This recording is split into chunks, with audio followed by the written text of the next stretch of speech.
നമസ്കാരം. മനുഷ്യ ജീവിതം ഒരു സമസ്യയാണ്. നമുക്ക് ജീവിക്കാൻ വേണ്ടി ആകപ്പാടെ വേണ്ടത് ഒരു വീട്, ചെറിയ വീട്, അത് വാടകയ്ക്കായാലും മതി. നമുക്ക് 3 നേരം കഴിക്കാൻ ഭക്ഷണം, ശുദ്ധവായു, കുറച്ച് മിനിമം എൻ്റർടൈൻമെൻറ്റ്, ജീവിക്കാനുള്ള പണം ഉണ്ടാക്കാനുള്ള എന്തെങ്കിലും ഒരു തൊഴിൽ. ഒരാളൊരു കൂലിപ്പണിക്ക് പോയാലും തെരുവിലിറങ്ങി ഏതെങ്കിലും കടയിൽ ചെന്ന് ഞാൻ സഹായിക്കാം, നിങ്ങൾ എനിക്ക് ഭക്ഷണം തരൂ എന്ന് പറഞ്ഞാലും അതിന് കിട്ടും. എന്ന് വെച്ചാൽ ആരോഗ്യമുള്ള ഒരു മനുഷ്യന് ജീവിക്കാൻ പ്രയാസമേ ഇല്ല. പക്ഷെ എന്നിട്ടും മനുഷ്യന് ജീവിക്കാൻ കഴിയുന്നില്ല. പണമില്ലാത്തതുകൊണ്ട് പലരും മരിക്കുന്നു. അവൻ്റെ സ്വപ്നങ്ങൾ വലുതായതുകൊണ്ടാണ് അത് സംഭവിക്കുന്നത്. അതേസമയം ഈ മനുഷ്യരിൽ ഒരു വിഭാഗം വലിയ സമ്പന്നരാകുന്നു. മിക്കവരും അവരുടെ അധ്വാനം കൊണ്ടാണ് സമ്പന്നരാകുന്നത്. ചിലരൊക്കെയാണ് തട്ടിപ്പിലൂടെ സമ്പന്നരാകുന്നത്. ഈ അധ്വാനം കൊണ്ട് ബിസിനസ് ചെയ്തും അല്ലെങ്കിൽ ഉയർന്ന ജോലി ചെയ്തുമൊക്കെ അവർ സമ്പന്നരാകുമ്പോൾ അവർ നേരിടുന്നൊരു പ്രതിസന്ധി ഈ പണം എങ്ങനെ ചെലവഴിക്കുമെന്നതാണ്. അവർ അധ്വാനിച്ചുണ്ടാക്കുന്നതാണ്. പലപ്പോഴും ഇങ്ങനെ അധ്വാനിക്കുന്നവർ പണം സമ്പാദിക്കാനുള്ള അധ്വാനത്തിന് വേണ്ടി മാത്രം സമയം ചെലവഴിക്കുന്നു. അവർക്ക് ജീവിതം അനുഭവിക്കാൻ കഴിയാറില്ല. ഇനി അനുഭവിക്കാൻ കഴിയുമെങ്കിലും പരിമിതികളുണ്ട്. വളരെ ഹ്രസ്വമാണ് നമ്മുടെ ജീവിതം. 80 വയസ്സ് കഴിഞ്ഞുള്ള ജീവിതം വളരെ കഷ്ടം പിടിച്ച ജീവിതമാണ്. 80 വയസ്സ് വരെയാണ് പരമാവധി നമുക്ക് വലിയ കുഴപ്പമില്ലാതെ ജീവിക്കാൻ കഴിയുന്നത്. ഈ ചെറിയ കാലയളവിൽ ജീവിക്കേണ്ടതിനപ്പുറത്തേക്ക് പണം സമ്പാദിക്കുമ്പോൾ അതുണ്ടാക്കുന്ന ചില പ്രതിസന്ധികളുണ്ട്. അതെങ്ങനെ ചെലവഴിക്കണമെന്നറിയില്ല.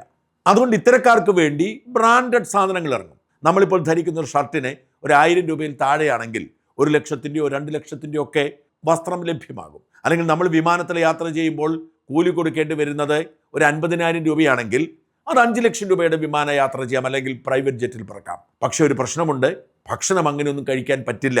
കാരണം പ്രായം ചെല്ലുന്നതനുസരിച്ച് ഭക്ഷണത്തിൻ്റെ അളവും അതിൻ്റെ പ്രാധാന്യവുമൊക്കെ കുറഞ്ഞു വരും. അപ്പോൾ പിന്നെ അവരെന്ത് ചെയ്യും? അവരുടെ മുമ്പിൽ അധികം വഴികളില്ല. അത്യാഡംബര വില്ലകൾ ഉണ്ടാക്കുക, സ്വിമ്മിംഗ് പൂളുകൾ പണിയുക, പ്രൈവറ്റ് ജെറ്റുകൾ ഉണ്ടാക്കുക, അത്യാഡംബരത്തോടെ ജീവിത സുഖങ്ങൾ അനുഭവിക്കുക. ഇതാണ് അവർ ചെയ്യുന്നത്. പക്ഷേ ഇവരുടെയൊക്കെ മുമ്പിൽ ഒരു കടങ്കഥയായി മാറുന്നത് അപ്രതീക്ഷിതമായി എത്തുന്ന മരണമാണ്.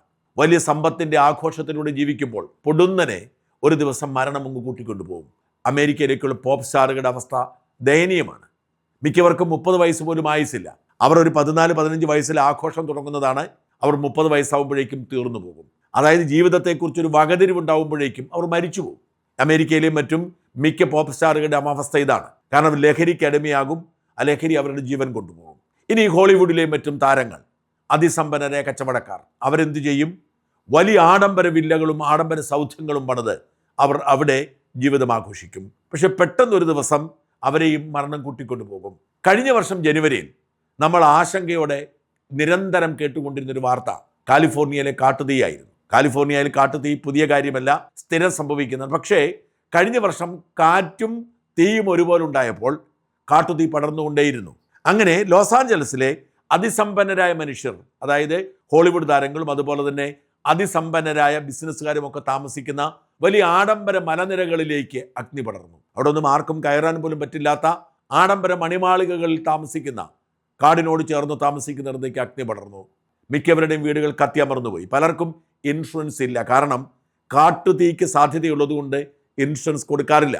ഇനി ഇൻഷുറൻസ് ഉള്ളവരുടെ തന്നെ ഈ കാട്ടുതീയോടുകൂടി ഇൻഷുറൻസ് 10 മടങ്ങായി വർദ്ധിച്ചു.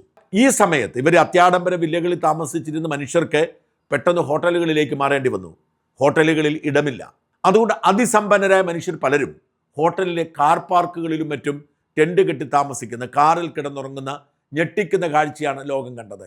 എത്ര സമ്പത്തുണ്ടെങ്കിലും ജീവിതം എന്ന് പറയുന്നത് ഇങ്ങനെയാണ്. ഏത് സമ്പന്നനും ഏതു നിമിഷവും തെരുവിൽ കിടക്കേണ്ടി വരും എന്നത് തെളിയിച്ചു. പ്രകൃതി ദുരന്തങ്ങൾ ഇതിന് മറ്റൊരു ഉദാഹരണമാണ്.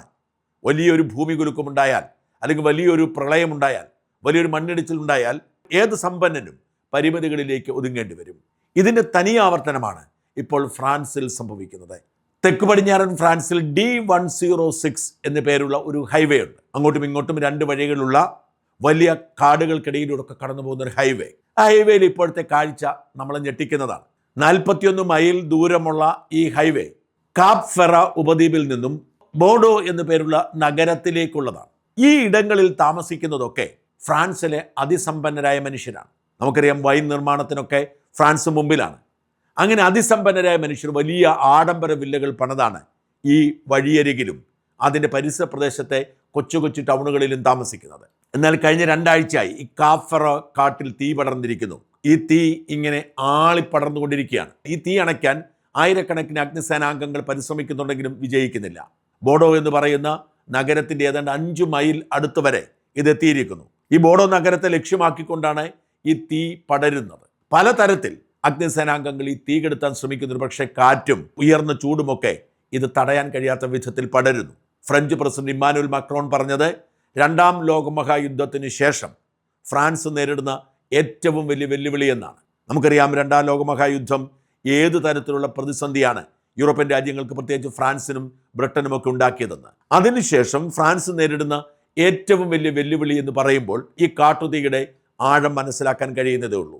യൂറോപ്പിൽ എല്ലായിടത്തും തന്നെ ഇപ്പോൾ വലിയ ചൂടാണ്. കാലാവസ്ഥ മാറിക്കൊണ്ടിരിക്കുന്നു. ഓരോ ദിവസവും കാലാവസ്ഥ മാറുകയാണ്. യൂറോപ്പിലൊന്നും ഒരിക്കലും ഇത്രയും ചൂട് ആരും പ്രതീക്ഷിച്ചിരുന്നില്ല. ബ്രിട്ടനിലും ഫ്രാൻസിലും സ്പെയിനിലും പോർച്ചുഗലിലുമൊക്കെ വലിയ ചൂടാണ്. ഇന്നിപ്പോൾ ഞാൻ രാവിലെ പരിശോധിക്കുമ്പോൾ ബ്രിട്ടനിലേത് 33 ഡിഗ്രി സെൽഷ്യസാണ്. മിക്കപ്പോഴും തണുപ്പുള്ള രാജ്യമാണ് ബ്രിട്ടൻ എന്ന് ഓർക്കണം. ഈ 33-40 ഒക്കെ നമുക്ക് സഹിക്കാൻ കഴിയും.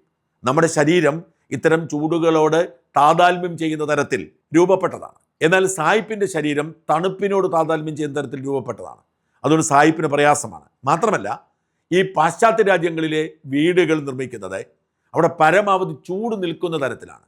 നമ്മൾ പരമാവധി വായുവും വെളിച്ചവും കയറാൻ പറ്റുന്ന തരത്തിൽ പണിയുമ്പോൾ അവർ പരമാവധി ചൂട് നിലനിൽക്കുന്ന തരത്തിലാണ് വീട് പണിയുന്നത്. ജനാലകളൊക്കെ കുറവാണ്. മാത്രമല്ല, വീടിന് ഈ ലോഫ്റ്റ് ഉണ്ട്. ഈ ലോഫ്റ്റൊക്കെ പരമാവധി ചൂട് നിൽക്കുക എന്ന ലക്ഷ്യത്തിലാണ്. സർക്കാർ സബ്സിഡിയോടെയാണ് ഈ പഞ്ഞിയൊക്കെ ഇട്ട് ലോഫ്റ്റ് ഉണ്ടാക്കുന്നത്. അതുകൊണ്ട് വീടിന് ചൂടാണ് നിൽക്കുന്നത്, തണുപ്പല്ല. നമുക്കിവിടെ തണുപ്പ് നിൽക്കുമ്പോൾ അവർക്ക് ചൂട് നിൽക്കുന്നു. മാത്രമല്ല, അവിടെ എയർ കണ്ടീഷൻ എന്ന് പറയുന്നത് വളരെ കുറച്ച് ഉപയോഗമുള്ളൂ. എന്തിനേറെ ഫാൻ പോലും മിക്ക വീടുകളിലുമില്ല. കാരണം ഇത്തരമൊരു ചൂടിൻ്റെ അവസ്ഥ അവിടെ ഉണ്ടാവാറില്ല. ഓഗസ്റ്റ്, സെപ്റ്റംബർ, ഒക്ടോബർ മാസങ്ങളിൽ സമ്മർ ഉണ്ടാവുമെങ്കിലും ആ സമ്മർ ഒരു ആനന്ദമാണ്. അത് കാറ്റ് കിട്ടിക്കൊണ്ടിരിക്കും. അതുകൊണ്ട് തന്നെ ജനലൊക്കെ തുറന്നിട്ടാൽ കുഴപ്പമില്ല. പക്ഷേ ഇപ്പോൾ വലിയ ചൂടാണ്. ഈ ചൂട് താങ്ങാനുള്ള കെൽപ്പ് വാസ്തവത്തിൽ സായിപ്പുമാർക്കില്ല എന്നതാണ് വാസ്തവം. എന്ന് മാത്രമല്ല, നമ്മൾ ഒരു കാര്യം മറന്നു പോകുന്നുണ്ട്: ഹ്യൂമിഡിറ്റി ലെവലിലുള്ള വ്യത്യാസം. നമ്മുടെ നാട്ടിൽ ഹ്യൂമിഡിറ്റി ഉയർന്നതാണ്. അന്തരീക്ഷ ഊഷ്മാവ് വളരെ ഉയർന്നതാണ്. അതുകൊണ്ട് തന്നെ പെട്ടെന്ന് ശരീരം വേർക്കും. പ്രത്യേകിച്ച് കേരളത്തിലെ കാര്യം ഞാൻ പറഞ്ഞു, ശരീരം വേർക്കും.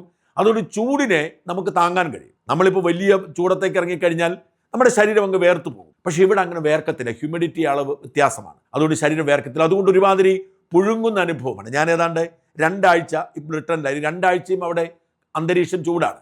നമുക്ക് സഹിക്കാനേ പറ്റത്തില്ല. ഞാൻ താമസിച്ച വീട്ടിൽ ഫാനുമില്ല, AC യുമില്ല. വല്ലാത്ത പ്രയാസമാണ്. വേർക്കത്തില്ല. വേർക്കുകയാണെങ്കിൽ കുഴപ്പമില്ല. ഇതാണ് ഈ സായിപ്പുമാർ നേരിടുന്ന ഒരു പ്രതിസന്ധി. ഇപ്പം കാലാവസ്ഥ മാറിയിട്ട് അവിടെ എല്ലാം വലിയ തോതിൽ സമ്മർദ്ദമുണ്ടാവുന്നു. അത് നീണ്ടു നിൽക്കുകയാണ്. ഇതിൻ്റെ തുടർച്ചയായി കാട്ടുതീ ഉണ്ടാവുന്നു. ഈ കാട്ടുതീ ഇപ്പോൾ ഏറ്റവും കൂടുതൽ വ്യാപിച്ചിരിക്കുന്നത് ഫ്രാൻസിലും സ്പെയിനിലുമാണ്. ആയിരക്കണക്കിന് ഏക്കർ ഭൂമി കത്തി നശിച്ചു. ഇതിൽ ഈ ഫ്രാൻസിലെ അവസ്ഥ അതിദയനീയമാണ്. ബോഡോ നഗരത്തിൻ്റെ പരിസര പ്രദേശത്ത് ഈ കാട്ടിൽ തീപിടിക്കുമ്പോൾ ഈ ഹൈവേയിലൂടെ യാത്ര ചെയ്ത മാധ്യമപ്രവർത്തകർ റിപ്പോർട്ട് ചെയ്തിരിക്കുന്നത് അതിദയനീയമായ കാഴ്ചകളാണ്. ആഡംബര വില്ലകളൊക്കെ പലതും കത്തിക്കിടക്കുന്നു. കാറുകളെല്ലാം കത്തി നശിച്ചിരിക്കുന്നു. ഈ റോഡ് ഒരു പ്രേതാലയം പോലെ കാണാം. ആളുകളെല്ലാം ഒഴിപ്പിച്ചിരിക്കുന്നത്. ഏതാണ്ട് 3,60,000 പേരെയാണ് ഫ്രാൻസിലും സ്പെയിനിലും ഒഴിപ്പിച്ചിരിക്കുന്നത്. 2,50,000 പേർ ഫ്രാൻസിൽ നിന്ന് മാത്രം ഒഴിപ്പിച്ചിരിക്കുകയാണ്. ഈ 2,50,000 എന്നൊക്കെ പറഞ്ഞാൽ അവിടുത്തെ ഒരു വലിയ നഗരത്തിൻ്റെ ജനസംഖ്യയേക്കാൾ കൂടുതലാണ്. പാരീസ് നഗരത്തെക്കാൾ വലിപ്പത്തിലാണ് ഇപ്പോൾ തീ പടർന്നു പിടിച്ചിരിക്കുന്നത്. ആയിരക്കണക്കിന് ഹെക്ടർ കത്തി നശിച്ചു പോയി. ഏതാണ്ട് 240ഓളം ആഡംബര വില്ലകൾ ഈ റോഡിൽ മാത്രം ഇല്ലാതായി എന്ന് റിപ്പോർട്ടുണ്ട്. എങ്ങനെയാണ് ഇതിനെ കൈകാര്യം ചെയ്യുന്ന ആർക്കും അറിയില്ല. ഇവിടെയൊക്കെ താമസിച്ചിരുന്നത് അതിസമ്പന്നരാണ്. ജീവിതം ആസ്വദിക്കാനുള്ളതാണ്. തങ്ങൾ അധ്വാനിച്ചുണ്ടാക്കുന്ന പണം ചെലവഴിച്ച് അതിമനോഹരമായി ജീവിതം ആസ്വദിക്കാനുള്ളതാണെന്ന് വിശ്വസിച്ച് എല്ലാ അർത്ഥത്തിലും ജീവിതത്തെ ആസ്വദിച്ചുകൊണ്ടിരിക്കുന്ന അതിസമ്പന്നർ വീട്ടിൽ നിന്ന് പുറത്തിറങ്ങിയിരിക്കുന്നു. അവർക്ക് അവരുടെ വീട് നഷ്ടപ്പെട്ടിരിക്കുന്നു, കത്തിപ്പോയിരിക്കുന്നു. അവർക്ക് ഹോട്ടലുകളിൽ താമസിക്കേണ്ടി വരുന്നു. സർക്കാർ ഒരുക്കുന്ന സംവിധാനങ്ങളുടെ ഭാഗമായി കഴിയേണ്ടി വരുന്നു. അവരുടെ ആഡംബര ജീവിതം അവർക്ക് തൽക്കാലത്തേക്കെങ്കിലും മാറ്റിവെക്കേണ്ടി വരുന്നു. ഇതാണ് ഞാൻ പറഞ്ഞത്, ജീവിതം വളരെ വിചിത്രമായ ഒന്നാണ്. നമ്മൾ കരുതുന്നത് പോലെയല്ല. നമ്മളിപ്പോൾ ചിന്തിക്കുന്നതല്ല. നാളെ ഏതു നിമിഷവും മരണം സംഭവിക്കാം. ഏതു നിമിഷവും നമ്മൾ ഉണ്ടാക്കിയതൊക്കെ നമുക്ക് ഇല്ലാതായി തീരാം. നമ്മൾ ഏതൊരു സാധാരണക്കാരനെയും പോലെ നമ്മുടെ സുഖങ്ങളൊക്കെ ഉപേക്ഷിച്ച് തെരുവിൽ കഴിയേണ്ട സാഹചര്യം ഉണ്ടാവാം. ഈ ഒരു ഉത്തരവാദിത്വം, ഒരു തിരിച്ചറിവ് നമുക്കൊക്കെ ഉണ്ടെങ്കിൽ നമ്മുടെ ജീവിതം കുറച്ചുകൂടി മെച്ചപ്പെടുത്താൻ കഴിയുമെന്ന് തീർച്ച.